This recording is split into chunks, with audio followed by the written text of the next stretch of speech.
Olá a todos, estamos de volta para mais um programa O Perito. Sou Ansel Lankman, responsável técnico pela Lank Engenharia, um escritório especializado em perícias em condomínios. Em razão do grande número de perguntas que nos chegam sobre assuntos não técnicos de engenharia, mas sim perguntando sobre como é a atuação do perito junto a um condomínio, vamos a uma série de programas falando exatamente sobre isso. Num dos programas passados, nós respondemos uma pergunta da síndica 5 estrelas Sandra Falcão. E como todos que nos mandam perguntas e as perguntas são lidas no programa, nós enviamos para a Sandra uma caneca como essa do nosso programa. A Sandra, muito gentilmente, nos mandou uma foto com a caneca, agradecendo. Eu que agradeço você, Sandra. O nosso programa tem tido um número de visualizações muito grande. Esse êxito me deixa, não só a mim, mas também a minha equipe que ajuda a produzir esse programa, muito satisfeitos em função do interesse nesses assuntos que aqui são abordados. Ocorre que muitas das perguntas que nos chegam não tratam especificamente de manutenção predial e de assuntos técnicos de engenharia dos condomínios.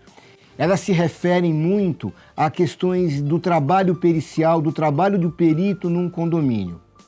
Fizemos então um compilado destas perguntas relacionadas ao trabalho do perito num condomínio, onde a minha equipe vai me ajudar fazendo as perguntas e eu vou respondendo para vocês. Bem, vamos à primeira pergunta enviada pela Silvia Montesano, de Pindamonhangaba. Acompanho todos os seus programas. Não sou do meio, nem moro em condomínio, mas sou apaixonada pelo tema. Qual a diferença entre engenheiro e perito? Oi, Silvia, obrigado pela pergunta. Primeiro, eu queria falar um pouco sobre a definição da palavra perito. A palavra perito significa um especialista, um expert num determinado assunto, mas ele também pode ser entendido como uma função que um profissional está exercendo num determinado momento.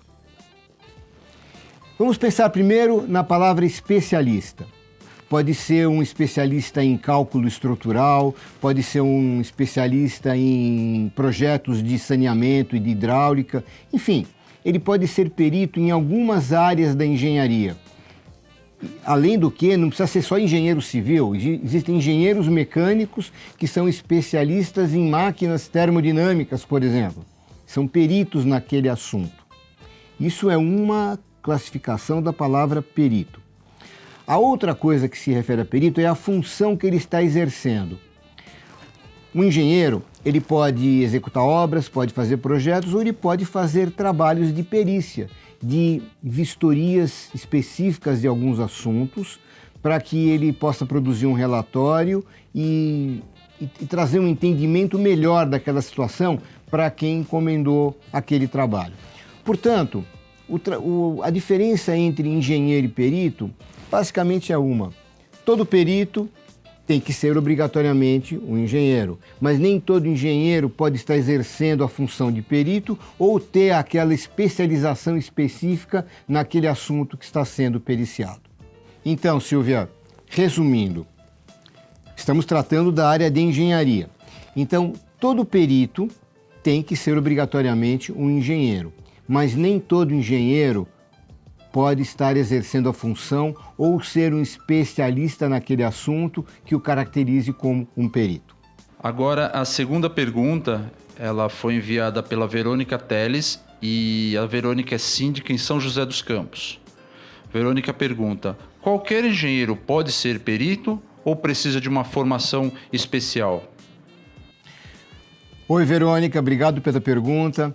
Existem profissionais que executam bem uma certa função, outros que não executam tão bem e outros que executam mal mesmo. Tá? Depende muito da formação, depende muito da experiência e depende muito também da disposição que esse profissional tem de pegar trabalhos que às vezes estão distantes daquilo que ele está habituado a fazer. A primeira resposta então para a sua pergunta é a seguinte: qualquer engenheiro pode ser perito. Ocorre que alguns estão preparados de uma maneira mais eficiente para aquela função. E essa preparação que dá é um curso específico de perícias, uma habilitação na área, ou de repente uma experiência prática durante muito tempo, que mesmo sem uma formação específica em perícias, um engenheiro pode fazer bons trabalhos periciais. Uma questão que eu considero muito importante para identificar se o engenheiro pode exercer bem a função de perito é ele ter ou não uma visão treinada para identificar problemas. Veja, quando se faz uma vistoria, se procura identificar pontos importantes para aquele trabalho, a pessoa que está fazendo aquela inspeção, ele tem que estar atenta. Mas não se trata apenas de prestar atenção. Ele tem que ter um olhar treinado para identificar pontos, identificar uma infiltração que às vezes está obscurecida, que está atrás de um outro elemento, identificar alguma coisa em outro lugar. Enfim, um olhar treinado para procurar problemas. Uma outra questão que eu considero muito importante é a capacidade daquele profissional de sintetizar aqueles assuntos de uma maneira objetiva para que ele possa realmente atender aquilo que o laudo está pedindo para ele. É muito importante que o laudo responda objetivamente aquilo que lhe está sendo perguntado. É muito fácil quando nós vamos contar uma história e um laudo basicamente é uma história que está sendo contada, começarmos a abordar uma série de assuntos que podem enriquecer uma leitura se tratasse de um romance, pode enriquecer um quadro se tratasse de uma paisagem, mas na questão do laudo, nós precisamos tomar muito cuidado para que aquilo não cresça de uma maneira muito grande e perca a sua objetividade. Então, é interessante que o perito ele tenha um poder de síntese e uma capacidade para contar objetivamente a história que ele quer contar. E uma outra coisa que eu quero abordar também é que é importante que o perito conheça os trâmites processuais de um processo. Normalmente, um engenheiro de obra, ele não está acostumado com esse tipo de situação, de contatos com advogados, contatos com juízes, como que funciona todo esse procedimento, todo esse encaminhamento processual. E dessa maneira é importante que, com a experiência dele em processos e coisas assim pertinentes, possa direcionar o trabalho dele de uma maneira que o resultado seja um resultado favorável. Pergunta 3, enviada pelo Juan Mendes, lá da Vila Guilherme. ART e RRT são a mesma coisa? Oi, Juan, tudo bem? Juan, ART e RRT não é a mesma coisa, embora tenha a mesma utilidade e a mesma função dentro do escopo dos trabalhos de engenheiros e arquitetos. Até um passado recente, os arquitetos também faziam parte do CREA, o nosso Conselho Regional. Mas houve uma separação. Hoje, os arquitetos migraram para o CAU, que é o Conselho de Arquitetura e Urbanismo. Ou seja, eles têm um conselho próprio. E para diferenciar a atividade de um de outro, quando se trata de engenheiro, ele emite uma ART, que é Anotação de Responsabilidade Técnica. E no caso dos arquitetos, é a RRT, que é o Registro de Responsabilidade Técnica.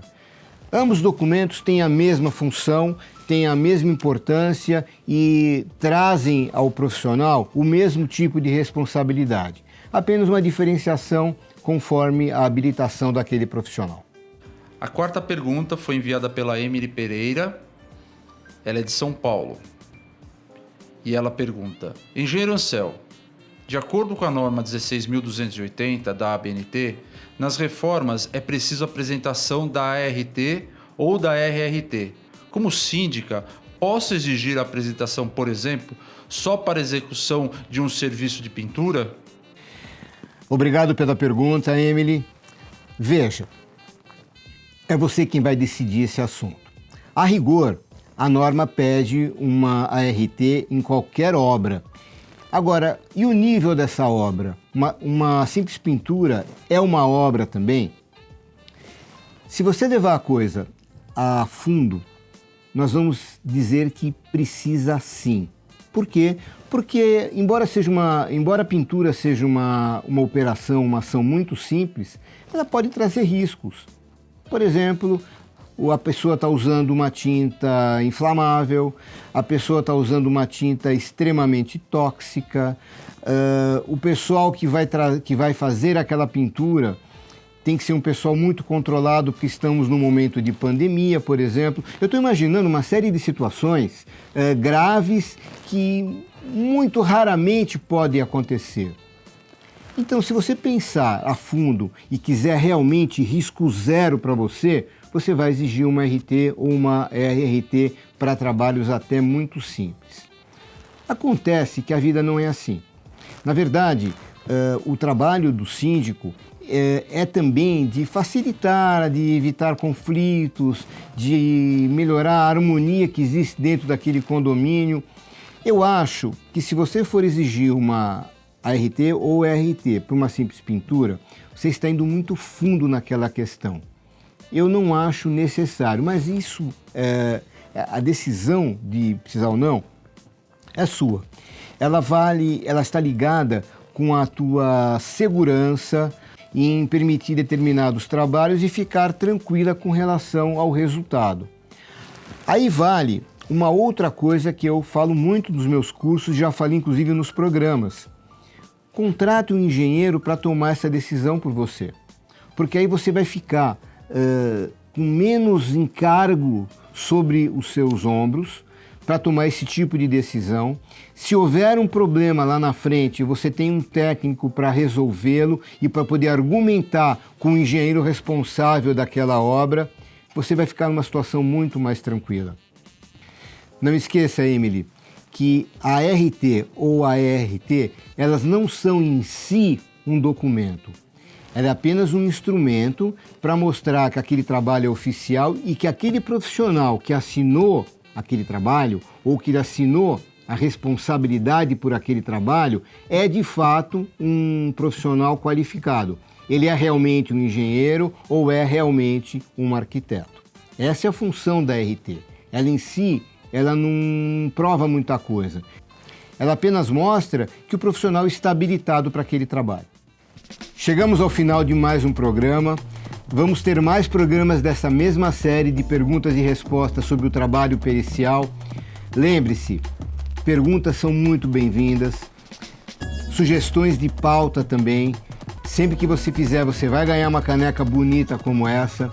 E se você gostou do programa, clique no sininho para ser notificado dos próximos programas que estão entrando no ar. Dê o seu joinha e se inscreva no canal. E até a próxima.